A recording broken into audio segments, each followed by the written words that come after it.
Hello, everyone, and welcome to another episode of How to Sell Your Vision. As always, we have one goal in mind with this podcast, and that is to share with founders insight from those like them who have successfully raised and from investors who will share from their perspective what it takes to raise in today's market. And today I have with me one of the most unique guests I have had in the 2 seasons that we're doing this podcast, Dan Tyre. Now, Dan, you know, you have quite a fascinating life story. You've been employee number 6 at HubSpot. You started HubSpot for startups. You're an investor. You scaled multiple companies for over $1 billion in revenue. You've seen both ends of the table. I'm so thankful to have you here today. I'm a huge Moti fan.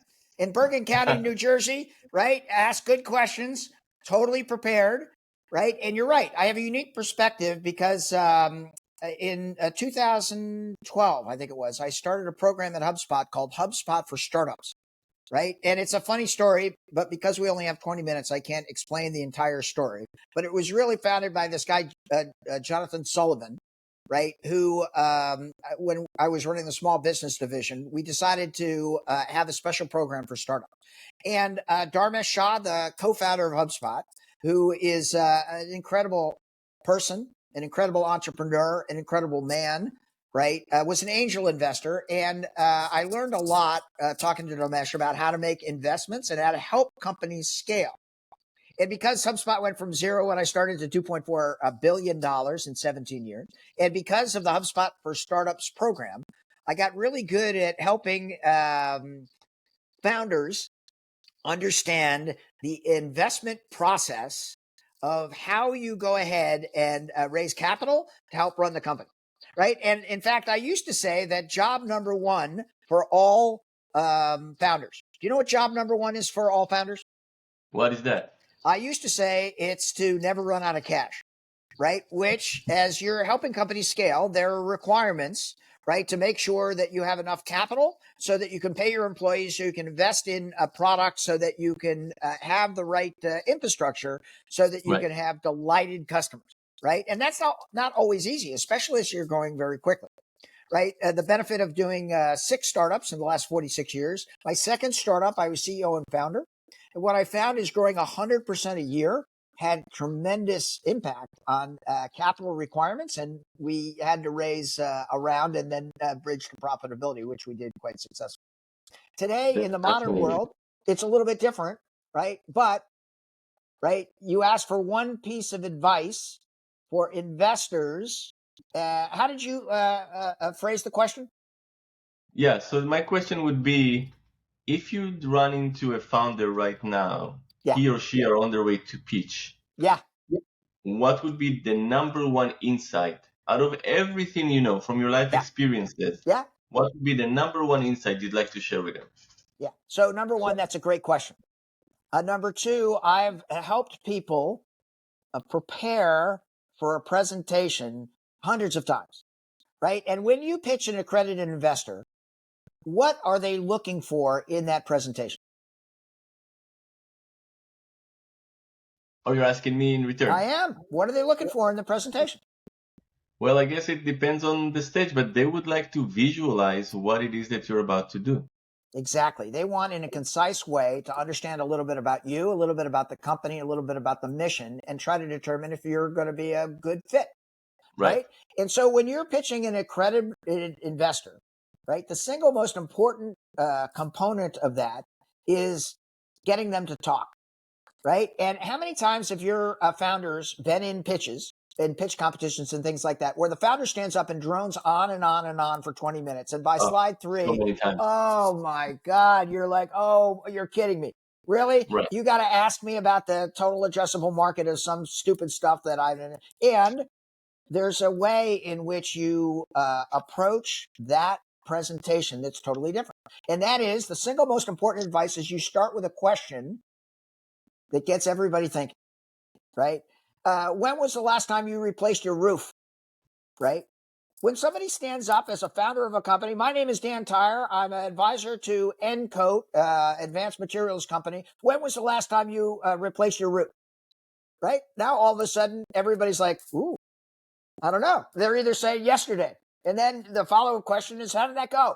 And they're like, it's horrible, right? It's a lot of money. And then you got to get all these questions. Like, exactly. And what did I just do there when I asked a question to either one individual or to a audience? You As brought the him into the conversation. Exactly. Exactly. Number one, you're not checking your Facebook and Dan Tyre asks you a question, or any founder is asking you a question. Number two, you're relating it to their personal experience. Number three, if it's a one-on-one meeting, I'll say, actually, I replaced my roof 3 years ago, and this is what happened. I get them talking, right? No investor wants a founder to drone on and on and on. No founder wants to drone on and on. And so the key is to make it interactive.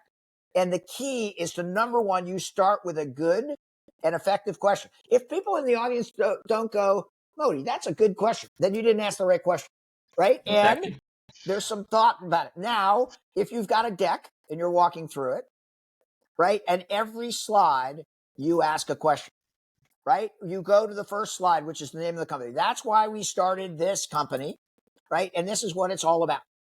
Right. And then you ask, what do you know about this industry? What do you know about my founders? What do you know about this particular industry? What do you know about this kind of product? What do you know about anything? Right. And each time you're getting feedback either from the audience, right, or from that individual investor, or it's a conversation.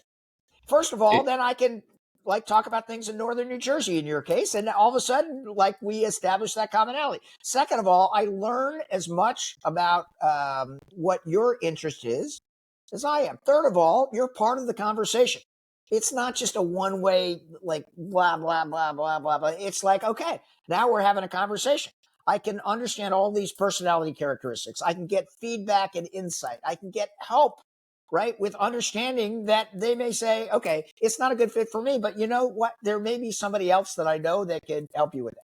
You can assist in all of these different areas, right, which is the foundation of an effective communication process.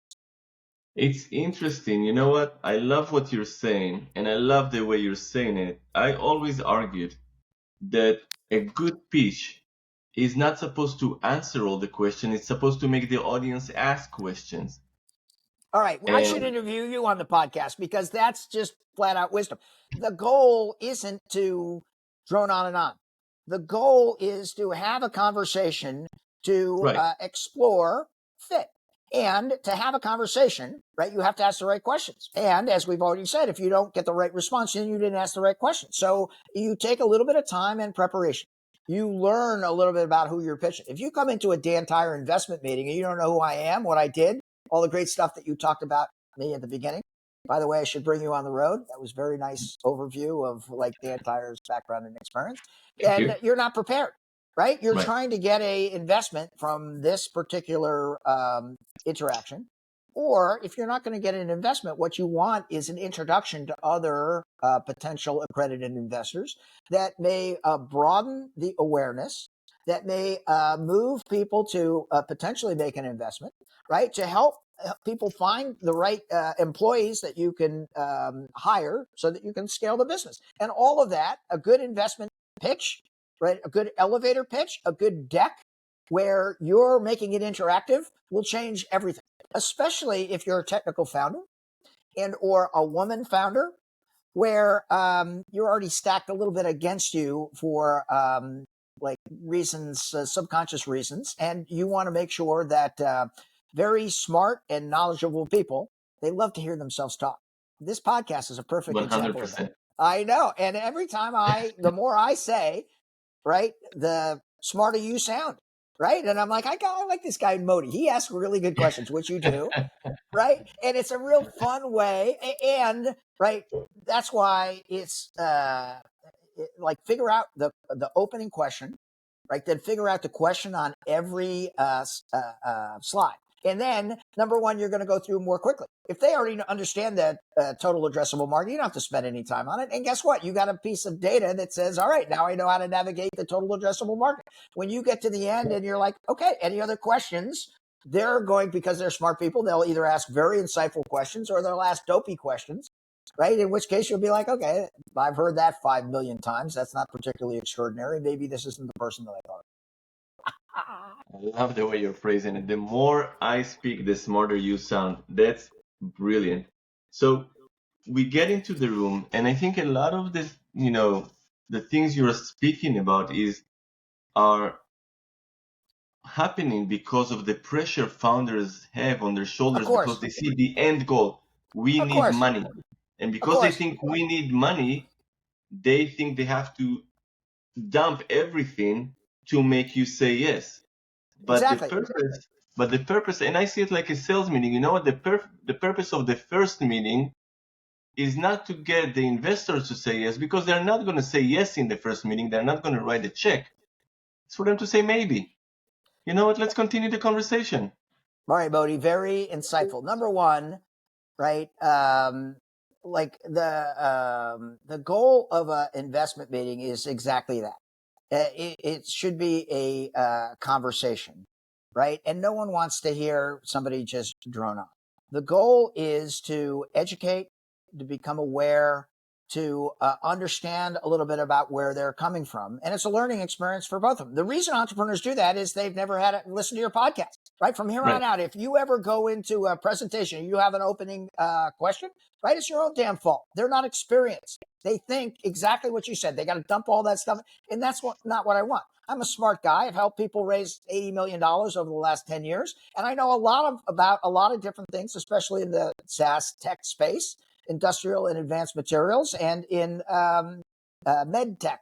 And so if you ask me or tell me something that I already know, you look dopey, right? Number one, you should have done more research. You should have known that I had a portfolio company there in that particular area. Number two, you're not even treating me like a human being, right? All you should ask is, do you know medtech? And I'd be like, yeah, I got 3 portfolio companies in medtech. Number four, you're like, okay, what area of medtech do you know? And then if I tell you Delphina Intelligent Pregnancy Care is all about moms and babies' health, then we have something of commonality. So it becomes a much more nuanced and productive conversation that benefits both of us, right? And if you don't know about that, then you'd be like, okay, well, tell me about that. And then it becomes like not so much a formal presentation with all that pressure you were talking about. Now it's just a conversation. Now, then I'm like, okay, I want to help this guy, Moti. Like, he seems like a reasonable guy because in my lizard brain, I'm doing most of the talking, right? He is asking good questions. And if he has an ask at the end, maybe I can connect him to one of our investment partners or Stage 2 Capital or something like that, that will make it easier for him to get to where he needs to. I can actually recall one outstanding founder who asked me to help with their investor pitching. And she used AI to increase the predictability of the IVF process. Now, in our first meeting, she asked me, Moti, do you know what is IVF? And There we I go. told her, exactly what you just said. And I said, of course I do. All 3 children of mine are the result of an IVF process. Amazing. From that moment on, boom, the lights are on in the room. Okay. Once That you was an get the unscripted. answer, no script, the lights are on. Amazing. We didn't prep that, right? I didn't No, ask you for that example, but no. you remembered that. How long ago was that? Over a year ago, and I still remember Okay. it. Of course, you'll never forget it because she did it differently. And all the people who prepare all these decks, no one wants your deck, right? All decks say the same thing. What I want is you. What I want is interaction. What I want is you to ask the right questions so that we both know that, number one, you've done the research. Number two, you know what you're talking about. Number three, you're the type of person that I'd be willing to invest in. And just like you said, right, at least for me, for Tyre Angel that has 30 portfolio companies, it takes me a minimum of 5 meetings before I make an investment. Dharmesh and I differ on this. He'll write a check very quickly, and he doesn't like to put founders like through hoops. I'm too cheap. I'm the cheapest guy in North America, and I want to make sure that I lean into the kind of founder who will follow my direction. So it's 5 meetings for a tiny little $25,000 check, and hopefully a lot of mentorship and support to get there. So the first meeting is, all right, do I like this guy?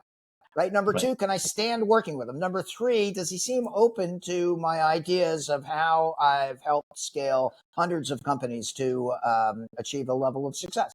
And then if they are, then there's a second meeting and a third meeting where we can get into a little bit more detail about whether it's a good fit. But it all starts with that question at the very beginning. that I should be stroking my chin going, okay, Moti, that's a very good question. Right. Right. Sometimes I got to think about that. Sometimes I have an answer. Sometimes I want to hear what everybody else says. Right. That completely transforms the investor pitch in a positive way for the. That's phenomenal. That's really phenomenal. You know, in early stage companies, aside from being prepared, there's a lot of storytelling that goes on, right? Because sometimes your vision is bigger than your ARR, right? Your vision is all that you have to rely on. In those early stage companies, to you, what are the qualities you're looking in a founder? Assuming the pitch is going well, they're going through your process, they're engaging.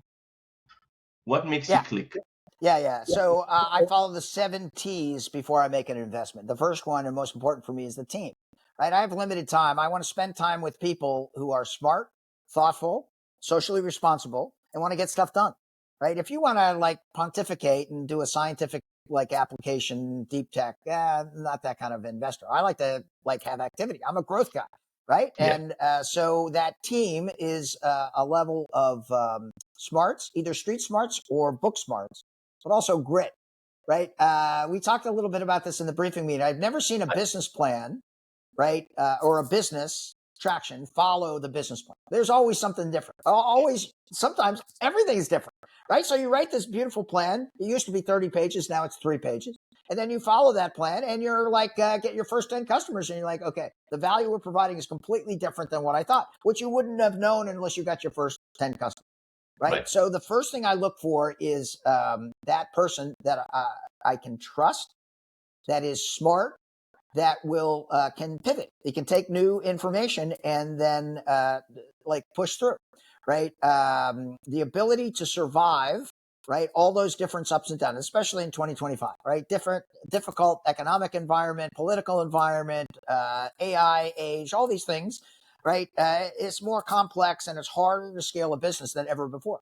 But right. right, like there is going to be a handful of winners in every single industry, and everybody else is going to get annihilated. And if you're one of those winners, I should be able to sniff it out like a pig to a truffle. I should be able to find you and say, okay, I get it. You're one of those people that, regardless of what's going to happen, you're going to figure out a way to make your number. You're going to be smart. You're going to listen to advice, and you are going to be able to assemble a team that will able to execute, first of all, at up to 10,000 MRR, and then up to 25,000 MRR, and then beyond. And what we did talk about is that the challenge, especially in the modern world, what brings you to a certain level works against you to the next level. So the advice I always give to entrepreneurs is get ready for 8 years of total chaos. I was just working with an entrepreneur today, and he's in a fundraising round. And when I was over in Eastern Europe, I was talking to 3,000 entrepreneurs, a program called Tech Chill in Riga, Latvia. And it was amazing. And if you want information on it, just go to my LinkedIn or just go to my Instagram. Amazing. Right. And we're trying to explain the entrepreneurial journey that includes investment decks and founder meetings and things like that. And we had to reinforce, right, that you have to have the right mindset, right, because it's always 2 steps forward and 1 step back. And when I show the results of HubSpot scale from 0 to $2.4 billion, it looks like this smooth little up and to the right hockey stick. Very romantic on the graphs. It's very romantic on the graphs. Amazing. It's not romantic in real life. It has nothing to do with the day-to-day operations where people were quitting, people had problems, there were customer issues, there were trying to solve retention, and the cultural stuff and all of the amazing things that go with running a business. And it looks like so easy, but the reality is it's totally different, right? The reality is you have to make sure that you're signing up for 8 years of 2 steps forward, 1 step back, that you're not focusing on the things that are that you're good at. Right? You got to focus on the things that are the most important priorities, right? And lots of times technical founders will be working on product features and stuff like that. I'm like, okay, well, where are the customers? They're like, yeah. I got to get this product feature before I'm like, no, you don't. Go out and get me 3 customers because it all changes once you get customers. And they're like, no. What I need to do is refine this list. And I'm like, okay, we're not on the same page, right? You don't have what it takes to be an entrepreneur because none of that matters. right? You got to go out and get the customers. And they're like, why are you yelling at me? I'm like, because I want to make sure that you understand, right? That's what building a business is all about. This is phenomenal. You know what? I think I'll be humble enough to summarize what you said with a saying I heard from a founder who said, founding a company, being a founder of a startup is like tying yourself to a rocket ship, flying to the moon, knowing from moment one you don't have enough fuel to get there. Amazing. That's a good one. Right. And we want to not belabor all the points. And this is a 20-minute podcast. So we want to make sure that we end it up. But Moti, you're a great podcast prepper and host. And like, this is super important. If people want my input or help, or any of your listeners, I can add value. Tyre Angel, just Google Tyre Angel and you'll see all the information there. Or you can fill out a form on dantyre.com, or you can just email me at dantyre@gmail.com. Dan, this was incredible, right on time, an explosive session. I love all the insights. Thank you so much, sir. Thank you very much, Moti.